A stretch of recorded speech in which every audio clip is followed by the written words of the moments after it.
La vieille maison, avec sa façade en pierre couverte de lierre, avait toujours eu un air lugubre.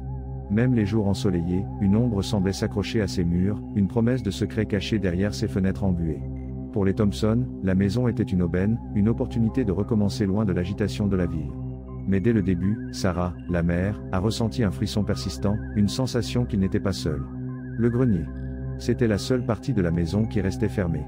La porte, au bout d'un escalier qui craquait sous chaque pas, était scellée par un cadenas rouillé. L'agent immobilier avait murmuré quelque chose à propos de vieux problèmes et l'avait écarté en disant qu'il valait mieux la laisser comme ça. Mais pour Daniel, le fils de 16 ans, la porte fermée était une invitation, un mystère qui attendait d'être résolu. Une nuit, pendant que ses parents dormaient, Daniel monta les escaliers. Le bois craqua sous ses pieds, chaque son amplifié dans le silence de la nuit. L'air devint plus froid à mesure qu'il approchait de la porte du grenier. Il sortit une épingle à cheveux de son sac à dos et, avec un peu de patience, réussit à ouvrir le cadenas. La porte s'ouvrit avec un gémissement prolongé, révélant un espace sombre et poussiéreux.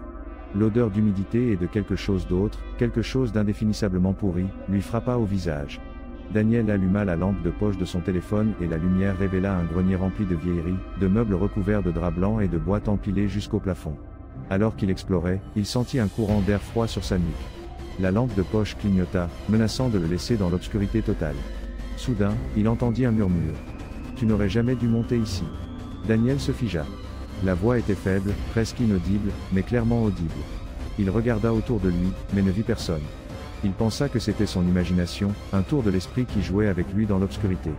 Il continua, se sentant de plus en plus mal à l'aise. Dans un coin, il trouva une vieille malle en bois. Elle était fermée à clé, mais le bois était pourri et céda facilement sous sa pression. À l'intérieur, il trouva un vieil album de photos. Les photos montraient une famille, les habitants originaux de la maison, les Blackwood. Sur les premières photos, il semblait heureux, mais au fur et à mesure qu'il avançait, les sourires disparaissaient, remplacés par des regards sombres et des expressions de terreur. Sur les dernières photos, il n'y avait qu'une femme, pâle et décharnée, avec les yeux enfoncés dans l'obscurité. Sur la dernière photo, la femme regardait directement la caméra, avec une expression de pure horreur. Daniel sentit un frisson lui parcourir la colonne vertébrale. Soudain, il entendit le murmure à nouveau, cette fois plus fort, plus près. « Pars. Pars maintenant. » Daniel referma l'album d'un coup et se leva d'un bond. La lampe de poche de son téléphone s'éteignit, le laissant dans l'obscurité totale. La panique l'envahit. Il trébucha sur quelque chose et tomba au sol. Alors qu'il essayait de se relever, il sentit une main froide lui saisir la cheville. Il cria et se débattit, mais la main le maintenait fermement. Il entendit le murmure à nouveau, cette fois juste à côté de son oreille. « Nous ne te laisserons jamais partir. » Daniel réussit à se libérer et courut vers la porte. Il trébucha dans les escaliers, descendant à toute vitesse, avec la sensation que quelque chose le poursuivait de près. Il arriva dans sa chambre, ferma la porte à clé et se glissa sous les draps, tremblant de peur. Le lendemain matin, Daniel raconta à ses parents ce qui s'était passé dans le grenier. Ils ne le crurent pas, bien sûr. Ils dirent que c'était un cauchemar, le produit de son imagination. Mais Daniel savait ce qu'il avait entendu, ce qu'il avait ressenti. Il savait que le grenier gardait un secret sombre, un secret qui ne voulait pas être découvert. Malgré l'incrédulité de ses parents, Daniel ne pouvait pas se sortir le grenier de la tête. Il fit des recherches sur l'histoire de la maison et découvrit que la famille Blackwood avait disparu mystérieusement au début du XXe siècle. On n'a jamais retrouvé leur corps. Les rumeurs disaient que la famille avait été victime d'une malédiction qui avait son origine dans le grenier. Obsédé, Daniel remonta au grenier, cette fois de jour et armé d'un appareil photo. Il voulait des preuves, quelque chose qui démontre qu'il n'était pas fou. Il explora chaque coin, chaque fissure, mais ne trouva rien d'inhabituel. Il était sur le point d'abandonner quand il vit quelque chose qu'il avait manqué auparavant. Sur le mur du fond, derrière une pile de boîtes, il y avait une inscription gravée dans le bois. Elle était écrite dans une langue ancienne, une langue que Daniel ne reconnaissait pas. Il prit une photo de l'inscription et l'envoya à un professeur de linguistique qu'il connaissait. La réponse du professeur arriva le lendemain. L'inscription était une invocation, un rituel pour contacter les esprits des morts. Et le plus important, c'était un avertissement.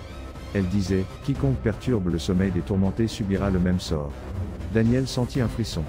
Il avait perturbé le sommeil des tourmentés. Maintenant, la malédiction des Blackwood le poursuivait. À partir de ce jour, la vie de Daniel devint un cauchemar. Il entendait des murmures constants, voyait des ombres bouger dans les coins de ses yeux et ressentait une présence froide qui le suivait partout. Sa santé commença à se détériorer, ses cheveux tombaient et sa peau devint pâle et translucide. Une nuit, pendant qu'il dormait, il fit un cauchemar vivant. Il se voyait dans le grenier, entouré de figures spectrales qui l'entraînaient dans l'obscurité. Il se réveilla en criant, trempé de sueur. Le lendemain, Daniel disparut. Ses parents le cherchèrent partout, mais ne trouvèrent aucune trace de lui. La police enquêta, mais ne trouva aucun indice. L'affaire resta non résolue. Les Thompson vendirent la maison et déménagèrent. Les nouveaux propriétaires, un jeune couple avec un bébé, s'installèrent avec enthousiasme.